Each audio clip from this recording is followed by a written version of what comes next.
Hi, I'm Brittany, and I'm continuing my Rising Ascendant sign video series.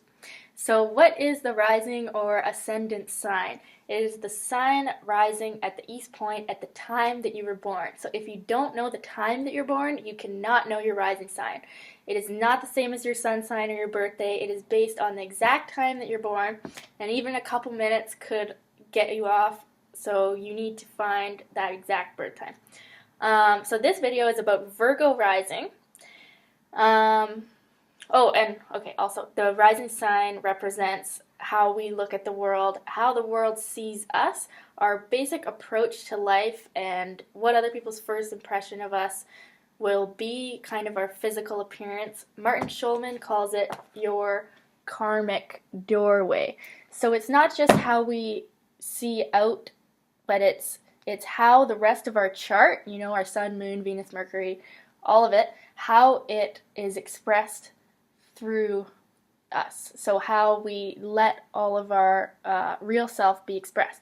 So when you have a Virgo rising, Virgo is ruled by Mercury, and these people are very analytical, very logical people. They see the world in terms of what they can fix about it, what they can get done, what can be better. So they can kind of go around always judging everyone and everything, but it's not judging because they're mean or cruel. It's just they're judging because they want to make a situation better through service.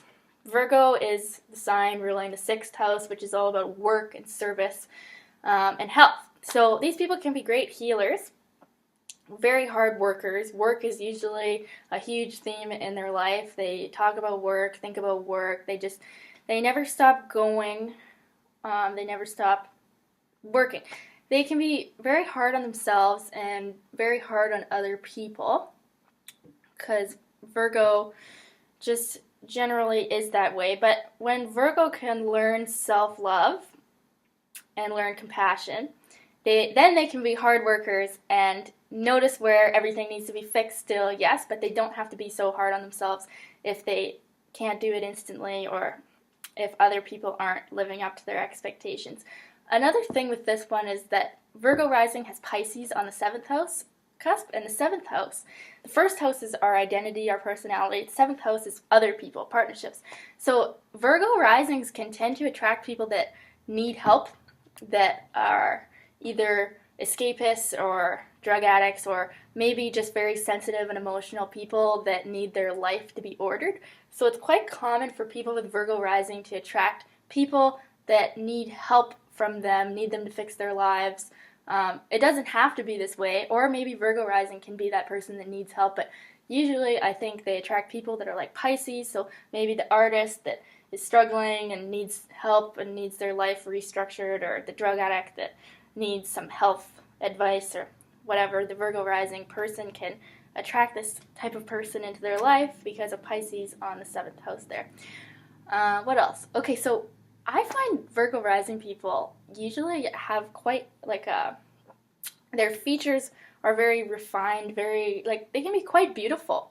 And they're not ruled by Venus, they're ruled by Mercury. So this beauty is kind of it's like they look younger, I find, usually, and they have sort of, I don't know, it's hard to explain. I find them quite beautiful, but also because they have Aries sort of around their 8th house, so that's why I'm super hot for them, because I'm Aries rising. So in their house of deep sex and transformation, and they have that Aries energy there, and that is my personality. So I've found myself being attracted to people with Virgo rising commonly.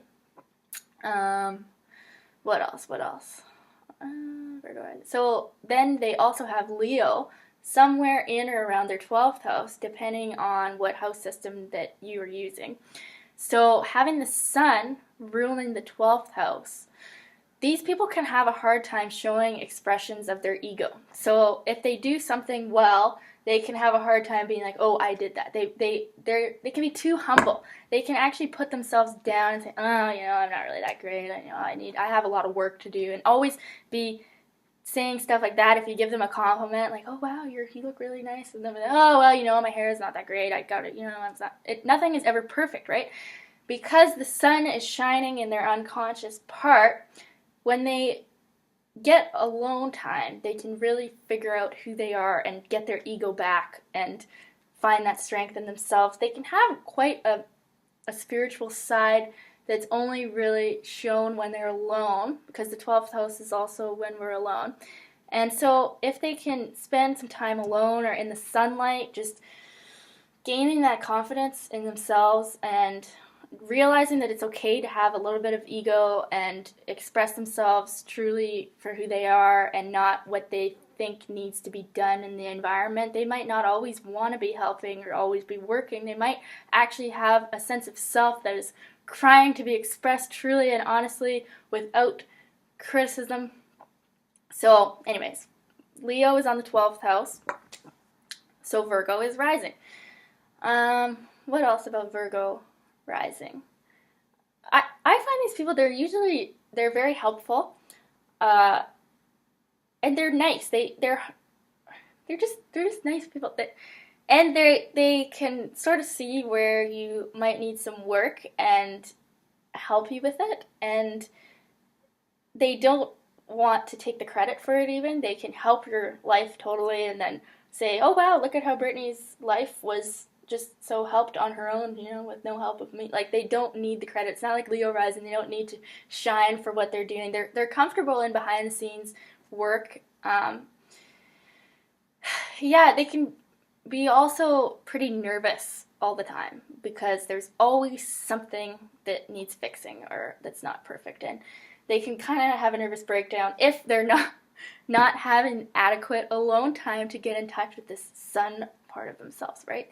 So this is a difficult one actually, because yes, nothing is ever perfect, but expressing on the higher side, these people can actually express all of their talents in their birth chart in such a refined and beautiful way with such skill and detail, because they can end up really knowing themselves, knowing their weaknesses, because Virgo is honest and Virgo looks at what needs to be fixed, and they realize that they aren't perfect, and so they're constantly working on themselves. So they can become very talented, successful people because they're willing to look at themselves and where they need to improve. So this is a really cool one, and usually, they are quite beautiful, and not in a show-offy way, in a quiet way. They're very beautiful and very helpful, and I usually like them a lot because, Aries on the 8th house there, and their partners, tend to be Pisces, like people that need help sometimes. So that is what I think about Virgo rising. Just a little bit, and there's a lot more. And I totally recommend getting this book also, The Rising Sign, Your Astrological Mask. It has huge chapters about each of the rising signs. And this one, The Ascendant, Your Karmic Doorway, which goes into like a spiritual perspective on each of the ascendants.